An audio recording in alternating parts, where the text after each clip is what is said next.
guys, I'm here with the one and only Noodles. What's going on, girl? Hey. Let's get started. Why is your name DJ Noodles? This is so funny. Okay, so when I was in high school, I used to hang out with a lot of older people. So I went to this college party one night, obviously intoxicated, thinking I was cool. And I started freestyle rapping with a bunch of guys, and I had a perm, like my hair was curly in high school, and this guy kept calling me Top Ramen for some reason. Like he would be like, "Oh, Top Ramen's gonna spit bars," and I was like, "Okay." And then all of a sudden, another dude jumped in and was like, "Oh no, this is Little Nudes, like this Little Noodles right here," and then I just started running with it. So since then, Noodles only, no Top Ramen. So, you are Kehlani's official DJ. Mm-hmm. How did you guys link up? My manager was doing my bookings when I was younger, like when I was 19. I was playing a bunch of his parties because no one would book me because I was under 21. And I had been putting out these mixtapes online on my blog site, and Kehlani came across it. And she had met my manager too and asked him to start managing her. She was like, "I really want this really dope DJ." And she was like, "You know, I've been scoping around. I found this girl's mix on her Tumblr. Do you know her?" And David goes, "I do her bookings." So he was like, one day he called me, he three-way called me and goes, "Hey, I got this cool R&B singer like on the other line. I want you to talk to her." Oh, that's dope. And I was like, okay, like not even thinking anything of it. Like I had more followers than her, and I kind of was like, like I don't know if I really want to invest my time. But then when she told me her story, like I started like tearing because I was like, oh my god, this little girl came from nothing. Like if I can help her, let's do it. And all of a sudden it was like, she's from the Bay, I'm from the Bay. We went hand in hand. Like, and the rest was history. Like, we just started running with each other. Okay, so you started DJing when you were 15. Mm-hmm. I heard your dad was a DJ. Yes, my dad. Shout out to my dad, cops.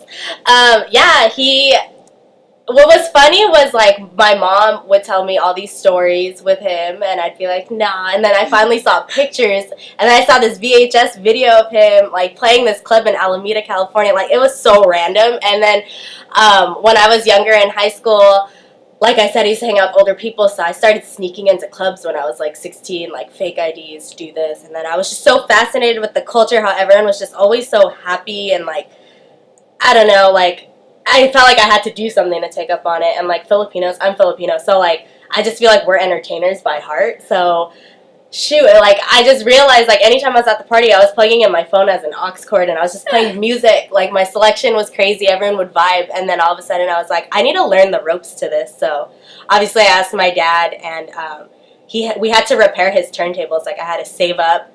I got my first job at American Apparel. I saved up the first 3 paychecks. I got his turntables fixed. They were 1200s Technics. Yeah, and then we had his Newmark mixer, and like... No, so you learned on vinyl. Yeah, vinyl Crazy. First. Like, he taught me how to beat match, how to properly mix on it, how to fade out, like, play with your lows and highs. And then, after that... Serato, hello. So I was like, my laptop, I saved up for a laptop, and I was like, oh my god, I don't even need to like carry these crates. Like, I'm over here like vinyl shopping and shit. But like, yeah, then Serato just made it so much easier, and that's how I started just like DJing. Yeah. So you're always on tour, you're always on the road, and you honestly, like, you need to go to her Instagram. Your body is on point. So for the ladies out there, are you somebody who works out? Like, how do you stay in shape on the road? Honestly, when I'm on the road, I do work out when I'm at my gyms. Anytime I pack too, I make sure I pack workout clothes just so like when I open my like luggage, I'm like, okay, I gotta work out the next morning. Motivation. Like, yeah, I like cardio a lot. So like I run a lot and like I hike a lot. So when I do have time on the road, I'm not saying like I do this every time I'm on the road, but like when I do have time, I do like to do like cardio moves, burpees, you know, get like interactive sweat. Like, you walked into my hotel room like right now and like the heater was on. Yeah. Like, I like sleeping with the heat. Like, I just like sweating and stuff. So that's that. Okay, cool. So we're gonna play a little game, and this one is called I Plead the Fifth. Okay.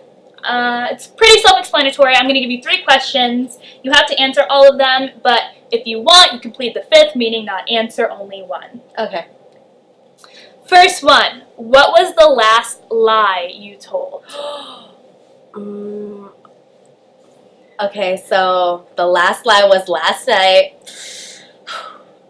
Kehlani's assistant had asked me to go out to the club with him, and I said I was sick. And, like, I could have really went out. I was well rested, and I was just like, I don't feel like I need to be up in the club right now.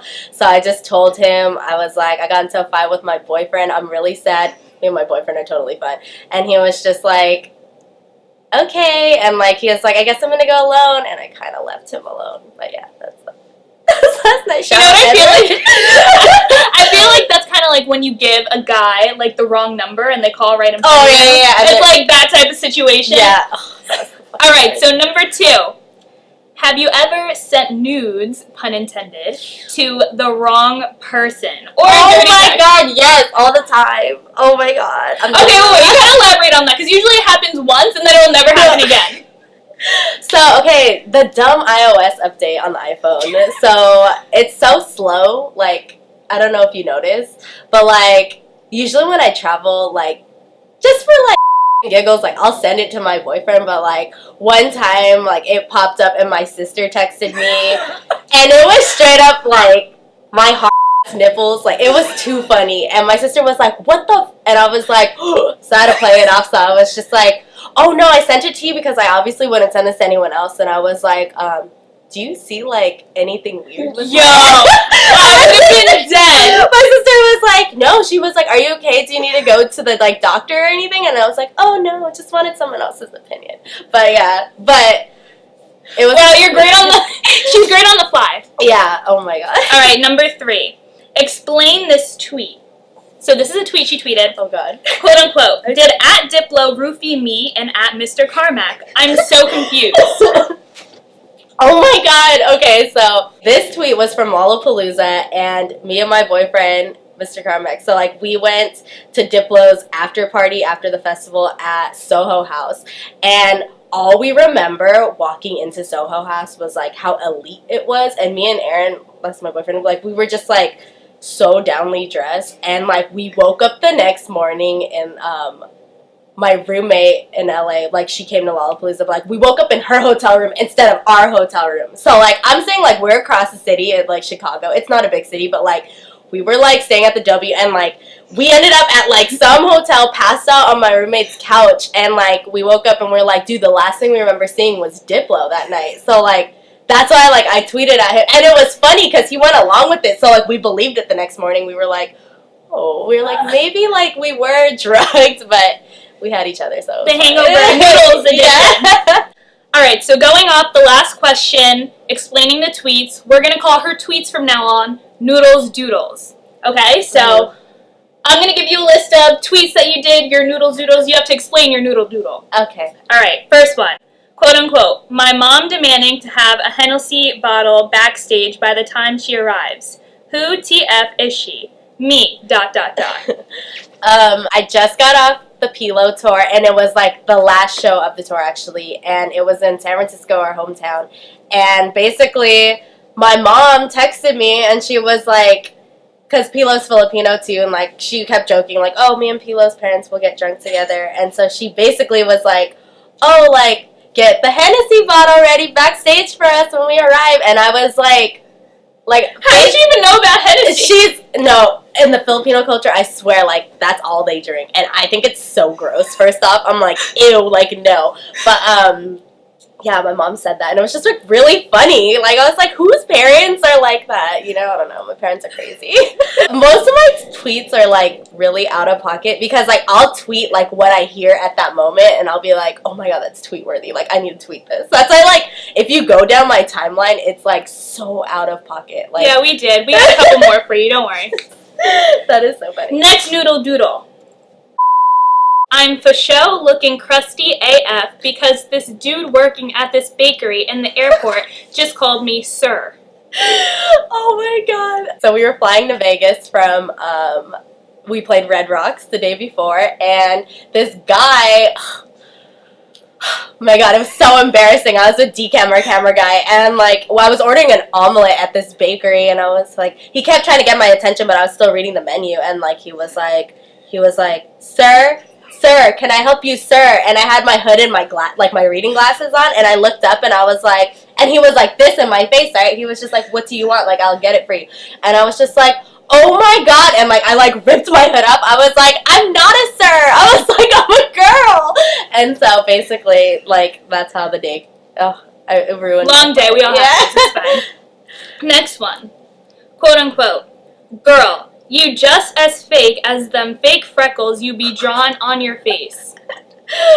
I don't know, like, okay, I get trends, I really do, and like, that was a funny tweet because my Instagram Explore feed was just like, girls with fake freckles. I don't get it. Like, I'm like, I have friends with real freckles, and I'm like, that's like someone trying. Usually they hide them, though. Yeah, and I'm like, I just didn't get it. Like, and then obviously it's fake, because like, they're drawing it on, it's not real, so I was just like, yeah, and our crew, like, we always just say, like, oh, you're hella fake, like, if, like, we're not, like, being real with each other, so that was, like, what that tweet's about. We get it all the time.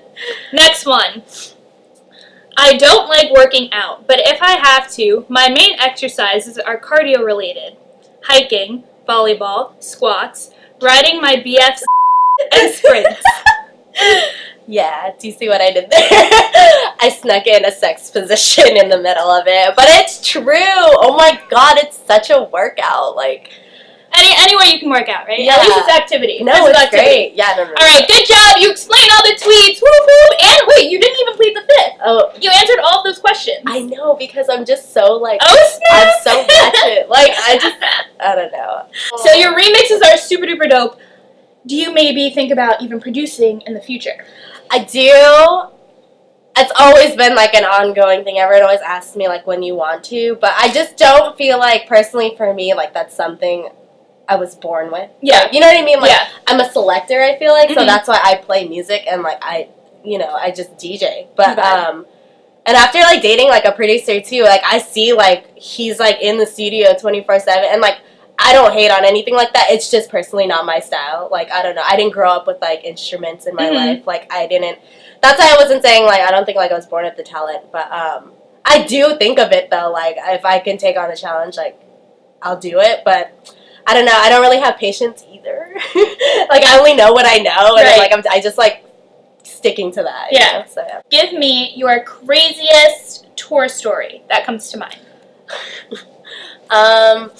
Man, there's so many nights.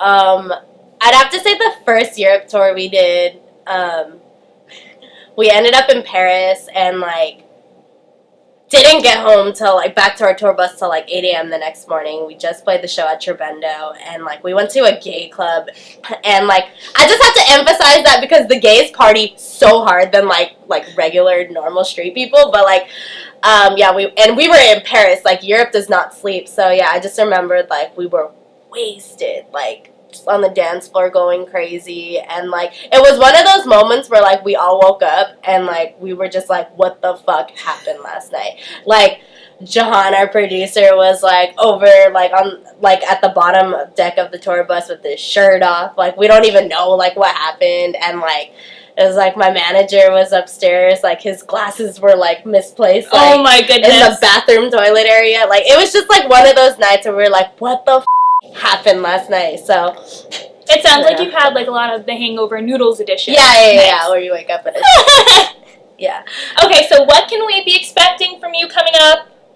Any tour dates? Nothing yet. I'm doing like a lot of spotty shows here and there. Like, my goal next year is to play more festivals as Noodles, so, yeah, there's just, like, to expect more stuff, it's just, like, more mixes. I am, like, a religious SoundCloud Nudes checker. Yes. You have your brand also, like, the Send-Noodz, hats, etc. Yeah, so that is basically this brand that I played off with of myself. It's just, like, Send-Noodz, it's like, hello, I have to do it. I'm such a sexual person, too. Like, it's so annoying, but, like... going down her timeline on Twitter, I was like, oh my goodness, there's so many to choose from. But Send-Noodz is, like, just this, I started it off with just, like, a dad hat, which is a denim hat, and, like, I'm now releasing bucket hats, which are denim, too. I actually have them in my bag. But, I want to, like, eventually turn it into, like, a vintage denim line. Oh, that's so, awesome. like, I'm, like, curating this whole, like, denim, like, like stream of like clothing. So I just like denim.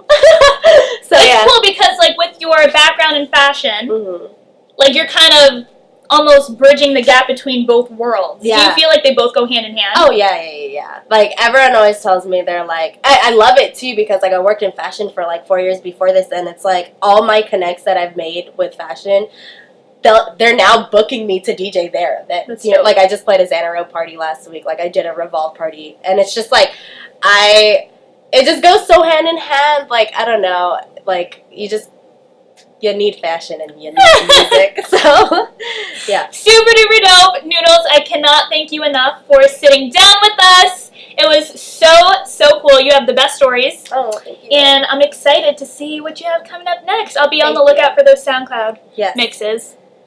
Yes. Thanks, guys. Live from Goldston 365 signing out.